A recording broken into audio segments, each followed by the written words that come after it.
आणि महत्त्वाची बातमी आहे, बेळगावमध्ये उद्या महाराष्ट्र एकीकरण समितीचा महामेळावा होणार आहे। या महामेळाव्याला कर्नाटक सरकारकडून अद्यापही परवानगी नाही।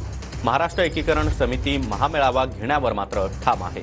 महाराष्ट्रातील नेत्यांना बेळगावमध्ये प्रवेशबंदी केल्याची माहिती समोर येते आहे। तर कोल्हापुरातून ठाकरे गटाचे कार्यकर्ते मेळाव्याला हजेरी लावणार आहेत।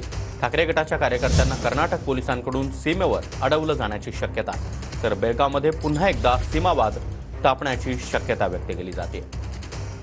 महाराष्ट्राच्या जर सरकारनं मनात आणलं तर हा पाठपुरावा होऊ शकतोय आणि सतत याची सुनावणी होऊ शकते। पण महाराष्ट्र सरकारनं आत्तापर्यंत 10 वर्षामध्ये कुठलीच भूमिका घेतली नाही।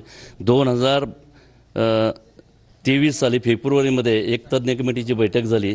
त्या बैठकीत असं ठरलं होतं की हा प्रश्न आता ह्यानं घ्यायचा रेग्युलर कोर्टामध्ये, म्हणून तो विषय झालेला नाही आहे। तेव्हा यापुढे तरी नवीन सरकारनं करावं आणि मागच्या सरकारमध्ये जे आमचे हे होते समन्वय मंत्री ते वेळी आहेत जवळपास, तेव्हा या लोकांनी प्रयत्न करावा असं आम्ही त्यांना कळकळीची विनंती करतो। पवारसाहेबांनी आम्ही जी काय बेळगावमध्ये परिस्थिती आहे ती सर्व पवारसाहेबांच्या कानावर घातली। त्यांनी आज आपण CMशी बोलतो म्हटलेत, मुख्यमंत्र्यांची याबद्दल आणि कोर्टाच्या केसबद्दलही आपण बोलतो म्हटल्यात।